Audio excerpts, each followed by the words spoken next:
கண்களை மூடி கர்த்தரை நோக்கி பார்ப்போம். கர்த்தருடைய ஆவியானவர் பழைய ஏற்பாட்டிலேயே இறங்கினார் என்று வாசிக்கின்றோம். கிதியோன் மேல் இறங்கி வருகின்ற பரிசுத்த ஆவியானவர் உன்மீதும் இறங்கி வர அவர் ஆயத்தம் உள்ளவராக இருக்கின்றார். தேவனுடைய பிள்ளைகளே, எனவே நாம் நம்மை ஆயத்தப்படுத்துவோம். அப்போஸ்தலர் 2வது அதிகாரத்திலே நாம் பரிசுத்த ஆவியானவர் இறங்கின வண்ணமாக இன்றைக்கு நம் மீதும் என் மீதும் ஆவியானவரே இறங்கும். ஒரு சகோதரி அடிக்கடி கேட்பாங்க, ஐயா அந்நிய பாஷைகளை நான் பெற்றுக்கொள்ள விரும்புகிறேன்.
கிதியோனுக்குள்ளாக 3 விதமான பயங்களும் பயத்தோடு கூடிய நம்பிக்கையும் அந்த நம்பிக்கையோடு கூடிய ஒரு தைரியமும் விசுவாசமும் துணிச்சலும் இருந்தபடியினாலே அவங்க வாழ்க்கையில பாருங்க, தைரியம் இருந்தது, துணிச்சல் இருந்தது, விசுவாசம் இருந்தது, நம்பிக்கை இருந்தது. இவைகள் அத்தனை இருந்தும் அவனுக்குள்ளாக பயம் இருந்தது. மீதியானியர், அமலேக்கியர் இவர்களினாலே தான் செய்து கொண்டு வருகிற இந்த கோதுமைகளை இவர்கள் அள்ளித்து விடுகிறார். வெட்டுக்கிளிகளை போல வருகிறார்களாம். ஒட்டங்கள் மீது அவர்கள் வெட்டுக்கிளிகளை போல வருகிறார்கள் என்று அந்த அதிகாரத்தில் வாசிக்கிறோம் என்னுடைய பிள்ளைகளே. எனவே அந்த பயங்கள் மத்தியிலே இவன் என்ன செய்கிறான்? கோதுமை விதைத்து அதை வளர செய்து, அதை கவனித்து வளர செய்து, அதை அறுவடை செய்து போரடிக்கும்படியாக ஆலைக்கு சமீபமாக போரடிக்கின்றான். அதை போலவே நமக்குள்ளாக அந்த பயங்கள் இருந்த வரையிலும் நமக்குள்ளாக சிறிய நம்பிக்கை, விசுவாசம், தைரியம் இவைகளை கொண்டு நாம் என்ன செய்ய வேண்டும்? எப்படி அவன் கோதுமைகளை விதைத்தானோ அதை போல நாம் ஆத்துமாக்களை அறுவடை செய்யும்படியாக நாம் கர்த்தருடைய வார்த்தையை மத்தியிலே பகிர்ந்து கொள்வர்களாக, கர்த்தருடைய வார்த்தையை விதைக்கிறவர்களாக நாம் காணப்படுகின்ற வேளையிலே அறுவடைகளை நாம் அறுக்க முடியும். தேவனுடைய பிள்ளைகளே, சங்கீதக்காரன் சொல்கிறார், கண்ணீரோடு விதைக்கிறவர்கள்.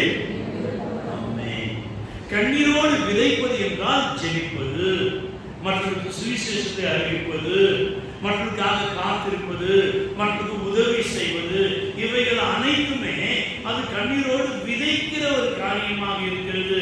பிரச்சனைகள் இருக்கலாம், போராட்டங்கள் இருக்கலாம், பயங்கள் இருக்கலாம், நிந்தனைகள், அவமானங்கள், கண்ணீர் இருக்கலாம், வியாதிகள் இருக்கலாம். அவைகளே நாம் சிந்தித்துக் கொண்டிராதபடிக்கு இந்த கிதியோனை போல நாம் எதை விதைக்கிறோமோ அதையே அறுப்போம் என்று வாசிக்கிறோம். எனவே நன்மைக்கு ஏதுவான காரியங்களை நாம் விதைக்கிறவர்களாக இருக்க வேண்டும். இதற்குள்ளாக 3 குறைவுகள் இருந்தது. அந்த குறைவுகள் நமக்கும் எனக்கும் கூட இருக்கின்றது. அல்லேலூயா. 3 விதமான குறைவுகள். இந்த முதலாவது குறைவானது நியாயாதிபதிகள் 6வது அதிகாரம் 17வது வசனத்தில் வாசிக்கிறோம். 2வது குறைவு 36வது வசனத்தில் வாசிக்கிறோம். 3வது குறைவு 39வது வசனத்தில் வாசிக்கிறோம். நீங்கள் நம்முடைய வாட்ஸ்அப் குரூப்பை நீங்க ஓபன் பண்ணி பார்த்திருந்தீங்கன்னா நிச்சயமா என்ன செஞ்சுக்காங்க? ஆமா, நிறைய பேர் அதெல்லாம் ஓபன் பண்ணி பார்க்கறதே கிடையாது. அப்புறம் எங்கிருந்து கர்த்தரை ஆசிரிக்க முடியும்? எனவே முதலாவது அவன் அடையாளத்தை தேடுகிற ஒரு மனுஷனாக இருக்கின்றான். நமக்கு கூட ஏதோ ஒரு அடையாளம், ரேஷன் போடுறாங்க, எட்டி பாரு, ஆமா ரஷ் நிற்கிறாங்க, போடுறாங்க, அடையாளம். இரண்டாவதாக சந்தேகப்படுகிறான். நம்ம கூட எல்லாரும் சரி போய் பாருங்க, அங்க அரிசி போடுறாங்கன்னா அதோட எண்ணெய் ஊற்றுறாங்களா என்று இரண்டாவது ஒரு சந்தேகம். மூன்றாவதாக சோதனை செய்கின்றான். இங்கே எல்லாம் பார்த்துக்கிறது, அங்க போய் பார்த்துட்டு கரெக்டா வந்து சொல்லு, சோதனை செய்வது இது மனுஷனுடைய இயல்பாக காணப்படுகிறது. இந்த கிதியோனுடைய வாழ்க்கையை பார்க்கின்ற வகையிலே இவருடைய குடும்பமானது தாழ்மையான குடும்பம், தாழ்மையான மனப்பான்மையுடையவன். குடும்பத்திலேயே இவன் கடைசியான ஒரு மனுஷனாக இருக்கிறபடினாலே கர்த்தரிடத்திலே அவன் என்ன செய்யறான்? கர்த்தருடைய தூதனிடத்திலே புலம்புகிறான். நியாயாதிபதிகள் 6:15 என்ன வாசிக்கிறோம்? மனாசேயில் என் குடும்பம் மிகவும் எளியது, என் தகப்பன் வீட்டிலே நான் எல்லாரையும் சிறியவன். இப்படிப்பட்ட தாழ்வு மனப்பான்மை இன்னைக்கு அநேகருக்கு என்ன பண்ணுங்க? தாழ்வு மனப்பான்மை. என்னால வாசிக்க முடியாது, என்னால படிக்க முடியாது, எனக்கு தமிழ் வராது. இந்த இடத்துல இவன் ஒரு தாழ்வு மனப்பான்மை இருந்தபடியினாலே இவன் என்ன செய்யறான்? அங்கு தேவனுடைய அடையாளத்தை கேட்கிறான். குமாரனிடத்திலே அவன் சந்தேகப்படுகிறான். மூன்றாவதாக பரிசுத்த ஆவியானவரையே அவன் சோதிக்கிறதை பார்க்கின்றோம். முதலாவதாக அவன் அடையாளத்தை தேடுகிறான். 6வது அதிகாரம் அங்கு 18வது 17வது வசனத்தை வாசிக்கின்ற வழியிலே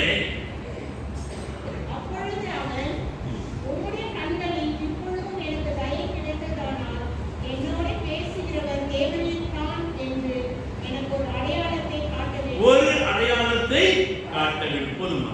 ஒரு அடையாளத்தை காட்ட வேண்டும். இப்ப நீங்களும் நாமும் கூட ஆண்டவருடைய சமூகத்தில் ஜெபிக்கின்ற வழியில, கேட்கின்ற வழியில ஒரு அடையாளத்தை கேட்கலாம்.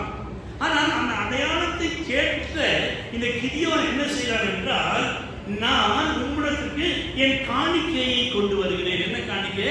புளிப்பில்லாத அப்பத்தையும் ஒரு ஆட்டி இறைச்சியும் ஒரு கிண்ணத்திலே அவன் ஆணத்தையும் பார்த்து அதை கர்வாலி மரத்தின் கீழே இருக்கின்ற அந்த கிறிஸ்துவாகி தேவதூதரிடத்திலே கொண்டு வருகின்றான். நீ அடையாளத்தை கேட்க வேண்டுமானால் நீ ஏதாவது ஒன்றை ஆண்டவருக்கு கொடுக்க வேண்டும். கொடுத்து அதிலே ஆண்டவர் அதை பெற்றுக் கொள்கிறாரா இல்லையா என்று பொருத்தனை செய்ய வேண்டும். ஜனங்க என்ன பொருத்தனை செய்வாங்க? உயிர் கொடுத்த சாமிக்கு ஏன்னா திரும்பி வளர்ந்துடும். கை வைக்கணும்னு சொல்லுங்க, காலை வைக்கணும்னு சொல்லுங்க, கொடுக்க மாட்டாங்க. தேவனுடைய பிள்ளையே, அடையாளத்தை தேடுகிற நீ உன்னுடைய வாழ்க்கையில நீயே அடையாளமாக மாறும்படியாய் இவன் என்ன செய்தான்? அந்த இடத்துல தான் எல்லாவற்றையும் ஆயத்தப்படுத்தினான். இவர் கர்த்தருடைய தூதனா இல்லையா என்பதை ஆராய்ச்சி செய்யும்படியாக தூதனாக இருந்தால் இவைகளை சாப்பிட மாட்டார், இவைகளை தொட மாட்டார் என்று அவனுக்குள்ளாக ஒரு தெளிவு மனப்பான்மை. மாம்சத்தில் இருக்கிறவங்க என்ன செய்வாங்க? சாப்பாடுனா அவிழ்ந்து போடுறது. எனவே இவன் என்ன செய்கிறான் என்றால் அந்த இடத்துல எல்லாத்தையும் ஆயத்தப்படுத்துகின்றான். சொல்றான் தேவனுடைய மனுஷன்ப்பா, உனக்கு நான் எல்லாம் ஆயத்தம் பண்றேன், நீ வெயிட் பண்ணு சொல்லி இவரும் உனக்கு காத்துக் கொண்டிருக்கிறார். அங்கு நடந்த சம்பவம் 21வது வசனத்திலே அந்த நடந்த சம்பவத்தை நாம் பார்க்கின்ற வழியிலே அவர் என்ன செய்கிறாராம்? தன்னுடைய கரத்திலே இருந்த கோலின் நுனியை தொடுகின்றார். அந்த இறைச்சியை தொட்டு அந்த புளிப்பில்லாத அப்பங்களையும் தொடுகின்றார். அக்னி கற்பாறையிலே இருந்து எழும்பி அவைகளை பட்சித்து போட்டது. அல்லேலூயா. தேவனுடைய பிள்ளைகளே, நீங்கள் தேவனிடத்திலே அடையாளங்களையும் அற்புதங்களையும் நீங்கள் கேட்கின்ற வகையிலே கேட்கின்ற அடையாளத்தை நீங்கள் பெற்றுக்கொள்ள வேண்டுமானால் நீங்கள் தேவனுக்கு பொருத்தனை செய்ய வேண்டும். நான் ஆண்டவருக்கு இதை செலுத்துவேன், ஆண்டவருக்கு நான் இதை கொடுப்பேன் என்று நாம் பொருத்தனை செய்ய வேண்டாம். ஆண்டவருக்கு எதுவுமே தேவையில்லைங்க. 24ஆம் சங்கீதம் என்ன சொல்லுது? 1வது வசனம், பூமியும் அதன் நிறைவும் கர்த்தருடைய. அப்ப அவருக்கு இதெல்லாம் தேவையில்லை. ஆனால் சபையாக கூடுகிற இந்த இடத்திலே நாம் எல்லாரும் அழகா வந்து உட்கார்ந்து ஃபேன் கீழே உட்கார்ந்துட்டு இருக்கோமே, இங்கே நாம் இவைகளை அனுபவிக்க நமக்கு இவைகள் அனைத்தும் தேவை. இதற்கு நாம் என்ன செய்யணும்? கொடுக்கணும். நீ எந்த அளவுக்கு கொடுக்கிறாயோ அந்த அளவுக்கு அமுக்கி குலுக்கி சரிந்து விழும்படிக்கே அதனுடைய பலனை நீ பெற்றிடுவாய் என்று வேதம் சொல்லுகிறது. அல்லேலூயா. எப்படியா? அமுக்கி குலுக்கி சரிந்து கண்ணாடி விழும்படிக்கே அந்த பலனை பெற்றிடுவாய் என்று வேதம் சொல்லுகிறது. லூக்காவின் சுவிசேஷத்தை ரொம்ப அழகா வாசிக்கிறோம். கொடு உனக்கு கொடுக்கப்படும், அழ உனக்கு அழைக்கப்படும், அமுக்கி குலுக்கி சரிந்து விழும்படிக்கே அதனின் பலனை அடைந்திடுவார். எப்படியா? அமுக்கி குலுக்கி சரிந்து விழும்படிக்கே அதனின் பலனை அடைந்திடுவார். தேவனுடைய பிள்ளைகளே, நீங்கள் பலனை அடைந்து கொள்ள வேண்டுமானால், நீங்கள் முதலாவது அடையாளத்தை காண வேண்டுமானால், உங்களிடத்தில் இருக்கிறதை கொடுக்கின்ற வகையிலே அதிலிருந்து தேவன் யார் என்பதை கண்டு கொள்ளலாம். அல்லேலூயா. அதைத்தான் கர்த்தர் நம்மிடத்திலே எதிர்பார்க்கின்றார். அடையாளம் என்று சொன்ன உடனே நமக்கு ஒரு வசனம் நினைவுக்கு வரும். சொல்ல முடியுமா? அடையாளம் என்று சொன்ன உடனே கை மாற்றுங்க. ஏசாயா 7:14 வாசிங்க. ஆண்டவர் தாமே உங்களுக்கு ஒரு அடையாளத்தை கொடுப்பார். இதோ ஒரு கன்னிகை கர்ப்பவதியாகி ஒரு குமாரனை பெறுவார். அவருக்கு இம்மானுவேல் என்று பெயரிடுவார்கள். இம்மானுவேல் என்றால் அர்த்தம் தேவன் நம்மோடு இருக்கிறார். இந்த கிதியோனோடு கூட கர்த்தருடைய தூதனானவர் இம்மானுவேல் இருந்தபடியினாலே அங்கு இன்றைக்கு நம்மோடு கூடவும் அந்த இம்மானுவேல் இருக்கின்றார். அல்லேலூயா.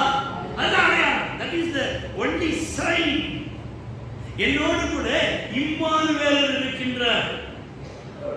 எனவே எந்தெந்த சூழ்நிலை ஆனாலும் சரி, நாம் என்ன செய்ய வேண்டும் என்றால் அந்த இம்மானுவேலரை நினைத்துக் கொண்டே இருக்க வேண்டும். இம்மட்டும் காத்தவர் இம்மானுவேல், இன்னமும் காத்துன்னை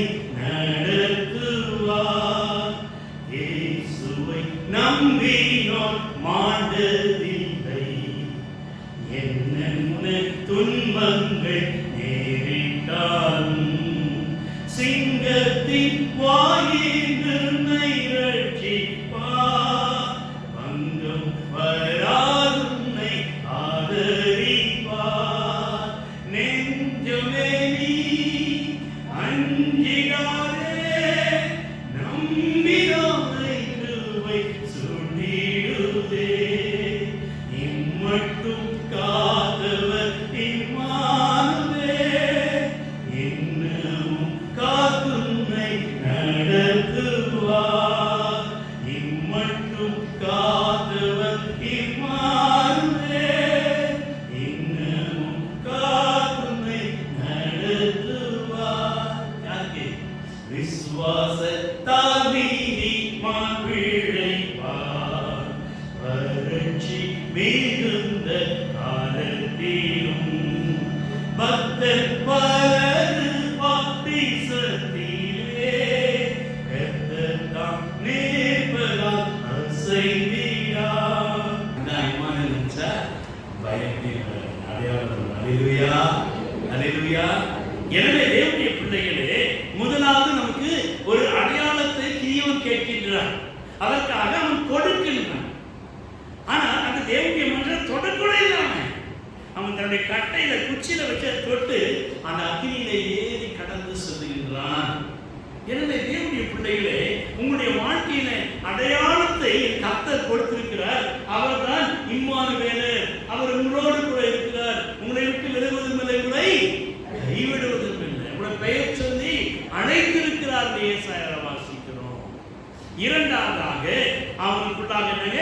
சந்தேகப்படுகின்றான். 36வது வசனத்தை வாசிப்போம். நியாயாதிபதிகள் 6:36.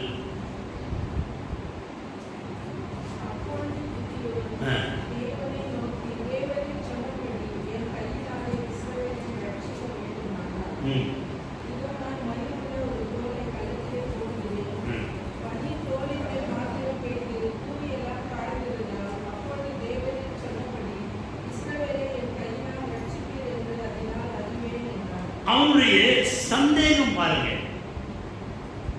அவனுடைய சந்தேகம், மயிருள்ள ஒரு தோலை களத்திலே போடுகிறேன், பனி தோலின் மேல் மாத்திரம் பெய்யணுமா? பூமி எல்லாம் காய்ந்திருந்தால் தேவரீர் சொன்னபடி இஸ்ரவேலை கையினாலே ரட்சிப்பீர் என்று அதனாலே அறிந்திருக்கின்றான். வேதத்துல அநேகர் சந்தேகப்பட்டார். சொல்ல முடியுமா? தோமா, வெரி குட். அப்புறம்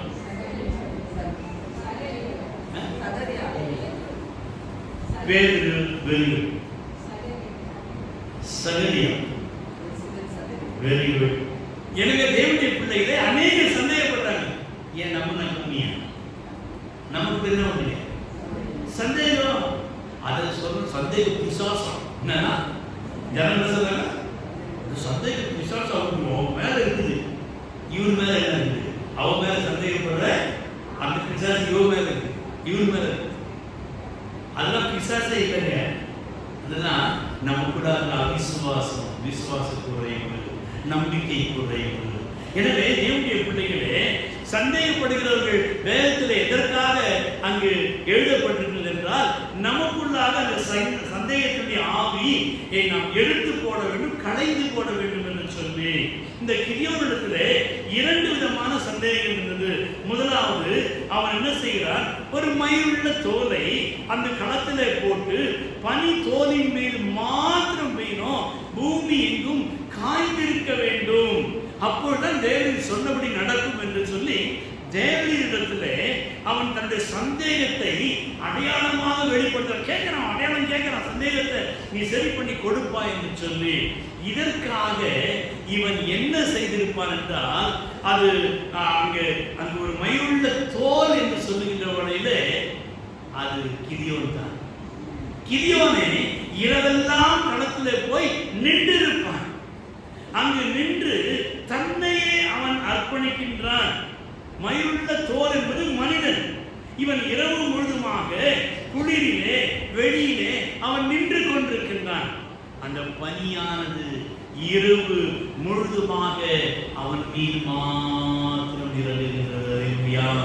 பரிசுத்த ஆவியானவர் அவனை மாத்திரம் நிறைக்கின்றான். அந்த பூமி முழுதுமாக காய்ந்திருக்கிறது. அவன் மீது மாத்திரம் அவன் தன்னை முதலாவது அர்ப்பணிக்கின்றான். சோதிக்கின்ற வழியிலே, அவன் சந்தேகப்படுகின்ற வழியிலே முதலாவது தனக்குள்ளாக அந்த சந்தேகத்தை தெளிவுபடுத்தும்படியாக அவன் என்ன செய்கிறான்? அந்த களத்திலே இரவெல்லாம் தனிமையாக யாக்கோபை போல போராடுகின்றான். உன்னுடைய சந்தேகம் அது நிவர்த்தியாக வேண்டுமா? யார் மீது உனக்கு சந்தேகம் இருக்கும் என்றால் முதலாவது அவர்களிடத்திலே உனக்குள்ளாக சந்தேகத்தை நீ தெளிவுபடுத்தும்படியாக இரவெல்லாம் தேவனுடைய சமூகத்திலே இந்த கிதியோன் காத்திருந்தது போல நீயும் காத்திருப்பாய் என்றால் அந்த பரிசுத்த ஆவியானவர் அவன் மீது இறங்கின வண்ணமாக நம் மீதும் இறங்கி விடுவார். அல்லேலூயா. ஆனால் இன்றைக்கு நாம் என்ன செய்கிறோம் என்றால், சந்தேகம் வந்த உடனே என்ன செய்யுங்க? குடும்பத்துல பிரிவினை வருகிறது. என்ன வந்து பிரிவினை. அவ சரியில்லை, அவன் சரியில்லை, இவளுக்கு அவன் மேல சந்தேகம், அவனுக்கு. ஒரு குடும்பத்துக்கு கவுன்சிலிங் போகணும். ஹஸ்பண்ட் அண்ட் ஒய்ஃப் முதல்ல அங்க என்ன இன்ட்டு கொடுத்துட்டாங்கன்னா, ஐயா நீங்க அந்த ஐயாவுக்கு சப்போர்ட் பண்ணி பேசுனீங்கன்னா, தெளிவுல நீங்க சொல்லிட்டு ஆகணும் நிலைமை வந்துச்சுன்னா உடனே அந்த அம்மா சந்தேகப்படுவாங்க. இந்த ஆளு 5000 ரூபாய் கொடுத்துட்டு இருப்பான், அதனால தான் பாஸ்ட் சப்போர்ட்டா பேசுறேன். சரி, இப்ப இந்த அம்மா வாக்கு உண்மையான வாக்கா இருந்துச்சுன்னா, அப்ப இந்த அம்மாவுக்காக பேசுனா இவனா சொல்லுவாருன்னா, பாஸ்ட் அந்த அம்மா செட்டப்பட்ட சந்தேகம் எப்படிலாம். இந்த 2 சப்ஜெக்ட் என்று சொன்ன உடனே நான் என்ன செஞ்சேன்? 2 பேரையும் உட்கார வச்சேன். ஒரே ஒரு கேள்வி, நீங்க ரட்சிக்கப்பட்டவங்களா ரட்சிக்கப்படாதவங்களா? நான் ரட்சிக்கப்பட்டவங்க. அப்போ உங்களுக்குள்ள சந்தேகம் வரக்கூடாது. உங்களுக்குள்ள சந்தேகம் வரக்கூடாது. ஒருத்தரை பார்த்து ஒருத்தர் என்ன சந்தேகம் அவங்க இருக்குதோ ஒருத்தர் கேள்வி. அப்போ அவருக்கு உண்மை என்ன சந்தேகம்? டேரக்டர் 2 பேரும் பண்ணி பேசி தெளிவுபடுத்துங்க. நான் கிளம்புறேன்னு சொல்லிட்டு நான் கிளம்பி வந்துச்சேன். பிள்ளைகளே, இன்றைக்கு மனுஷனுக்குள்ளாக இந்த சந்தேகம் என்ன செய்யணும்? பிரிவினையை உண்டாக்குறது, தனிமையை உண்டாக்குறது. நீ யாரையால நம்பி என்ன செய்வாங்க?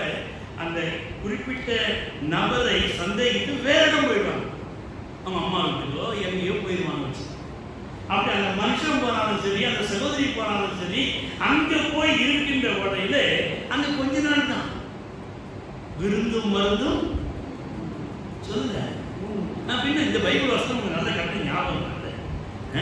அது உங்களுக்கு ஒரு செப்பரேட் பைபிள் வச்சிருக்கீங்கல்ல, வாய் வெட்டி சிரித்தா அது உங்களுக்கு பைபிள் இதெல்லாம். தேவனுடைய பிள்ளைகளை இருக்கட்டும்.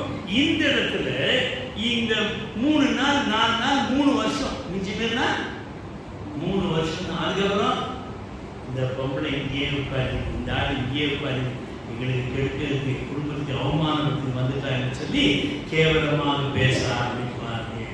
அல்லேலூயா. அந்த சூழ்நிலையில அந்த நபர் அந்த அம்மா என்ன செய்வாங்கன்னா ஒரு பாட்டு பாடுவாங்க. என்ன பாட்டு கேட்க முடியுமா?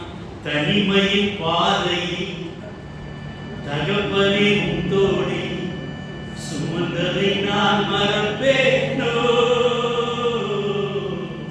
சுமந்ததை நான் மறப்பேனோ. எத்தனை அன்பு என்பே, எத்தனை பாசம் என்பே, எத்தனை அன்பு என்பே, எத்தனை பாசம் என்பே, இதற்கு ஈடு என்ன தருவேன் நான், இதற்கு ஈடு என்ன தருவேன் நான், இதற்கு ஈடு என்ன தருவேன் நான், இதற்கு என்ன தருவேன் நான். திரும்பி அந்த இடத்துக்கு போயிடு, பிரிஞ்சு வந்த இடத்துல இருந்துட்டு நீ மறுபடியும் அவங்க கூட போய் சேர்ந்து அவனை ஒரு அக் பண்ணு, அவனை மன்னிச்சிடு. ஒருவருக்கு ஒருவர் மன்னிக்கணும், ஒருவருக்கு ஒருவர் மறக்கணும். இல்லன்னா இப்படிதான் பாட்டு பாடிக்கிட்டே இருக்கணும். ஏன்னா 2 பேருமே விசுவாசி இல்லை. ரெண்டு பேரும் விசுவாசி, ரெண்டு பேருக்கும் என்ன இருக்குது? விஷம் விஷயம். அதனால சுயம் சந்தேகம் என்பது அது கடைசியிலே பிரிந்த உறவுகளுடன் சேர்த்து கொள்வது. உன்னை நீ உணர்ந்து உன்னுடைய அக்கிரமத்தை உணர்ந்து மனம் திரும்ப வேண்டும். இதான் பரிசுத்த ஆவியானவர் விரும்புகிறார்.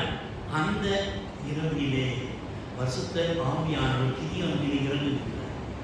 அவன் தனிமையிலே உணர்கின்றான், ஐயோ இப்படிப்பட்ட பரிசுத்த ஆவியானவர் எனக்கு மாத்திரம் அல்ல, என்னுடைய ஜனங்களுக்கும் தேவை.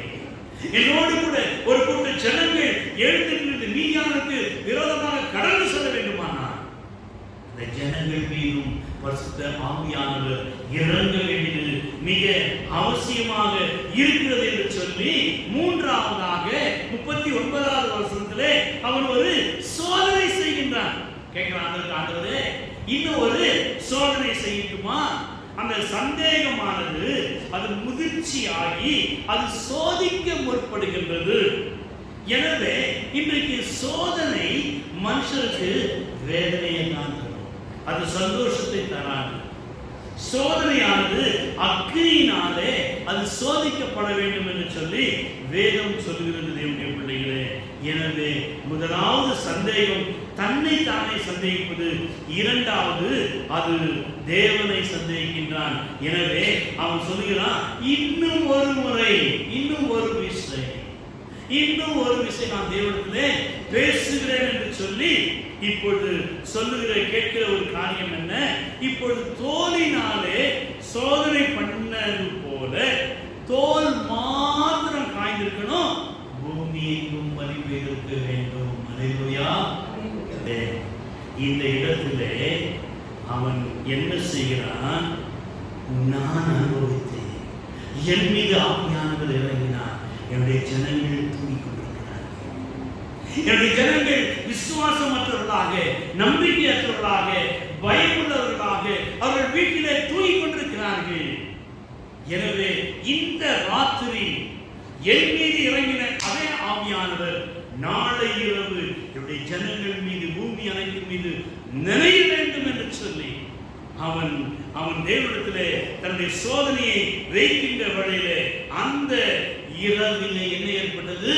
வீட்டில் படுத்து தூங்கிக்கிட்டது எல்லா இஸ்ரவேலர் மீதும் பரிசுத்த ஆவியானவர் இறங்கினார். அல்லேலூயா, அல்லேலூயா.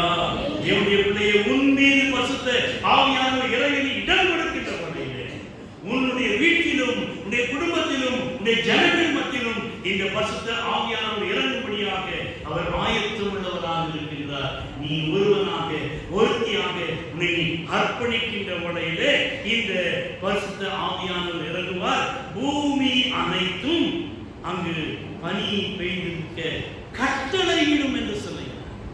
கட்டளை தேவனிலே கட்டளை. இதெல்லாம் வேண்டாம்பா, நீங்க வீட்டில் படுத்த தூங்கிட்டு உங்க வீட்டில் ஒருத்தர் ரட்சிக்கப்பட்டா போதும், ஒருத்தர் பரிசுத்த ஆவியானவர் இறங்கும்படியை கேட்டால் போதும், அவருடைய விண்ணப்பத்தை, அவருடைய ஜெபத்தை, அவருடைய கட்டளையை என் தேவன் செவி கொடுத்து அந்த வீடு முழுதுமாக, அந்த சபை முழுதுமாக பரிசுத்த ஆவியினாலே நிரம்ப செய்கின்றார். அல்லேலூயா. அதைத்தான் புதிய ஏற்பாட்டை வாசிக்கிறோம். அப்போஸ்தலர் 4ஆம் அதிகாரம் 2ஆம் அதிகாரம் 1 முதல் 4 வசனங்கள் வரை வாசிக்கின்ற வேளையிலே அவர்கள் சீஷர்கள் அனைவரும் ஒருமனப்பட்டவர்களாக, முதலாவது வசனம் வாசிப்போம். பெந்தகோஸ்தே என்னும் நாள் வந்த பொழுது அவர்கள் எல்லாரும் ஒருமனப்பட்டவர்களாய் ஓரிடத்திலே கூடி வந்தார்கள். தேவனுடைய பிள்ளைகள் அறுவடை திருநாள், பெந்தகோஸ்தே நாள் என்பது ஹார்வெஸ்ட் ஃபெஸ்டிவல், அர்ப்பின் பண்டிகை என்று சொல்கிறோமே, அந்த நாளிலே அவர்கள் அனைவரும் ஒருமனப்பட்டு இருந்த வழியிலே பரிசுத்த ஆவியானவர் அவர்கள் மீது இறங்கினார். வாசிக்கின்ற வழியிலே அவர்கள் கிட்டத்தட்ட 17 பாஷைக்காரர்கள் அங்கு இருந்தார் என்று வாசிக்கிறோம். அது 17 பாஷையையும் பேசுகிறார்கள். யாரு? சீஷர்கள். ஒரே ஒரு பாஷை தான் தெரியும், ஆனால் ஆவியானவர் இறங்கின வழியிலே 17 பாஷைகளை பேசுகிறார்கள். என்ன பேசியிருப்பார்கள்? அந்த பிந்தின பகுதி தேவனுடைய மகத்துவங்களை பேச கேட்கிறோமே என்று சொல்லி என்ன தேவனுடைய மகத்துவங்களை பேசியிருப்பாங்க? அபிஷேகத்திலே நிறைந்து எதிரில் இருக்கிற ராபர்ட் ஐயா அப்பா சொல்லிருப்பாங்க, ஐயா உனக்கு இவ்வளவு நன்மை செஞ்சாரு, போன வருஷம் இந்த தேதியில இப்படி இருந்துச்சு, இதை செய்தார், நேற்று உனக்கு இதை செய்தார் என்று தேவன் செய்த நன்மைகளை என் தேவன் அங்கு அபிஷேகத்தினாலே சொல்ல ஆரம்பித்ததை அங்கு புதிய ஏற்பாடு திருச்சபையிலே வெளிப்படுத்தப்பட்டது என்னுடைய பிள்ளைகளே. எனவே இந்த ஆவியானவர் அனைவர் மீதும் இறங்க அவர் ஆயத்தம் உள்ளவராக இருக்கிறார். அதே அப்போஸ்தலர் 4ஆம் அதிகாரம் 31வது வசனம் வாசிக்கின்றவர்களே, அவர்கள் ஜெபம் பண்ணின பொழுது ஒரு கூடியிருந்த இடம் அசைந்தது. அவங்க அசையல, அந்த கூடியிருந்த ஆனா இன்னைக்கு தான் இருக்கு. அவ்வளவுதான், அபிஷேகம் வந்துட்டா துணியை காணும், துண்டை காணும், அப்படி உருண்டு விரட்டு இந்த பிசாசு யாரு அது மாதிரி வேதத்தை ஒழுங்கா வாசிக்கணும்.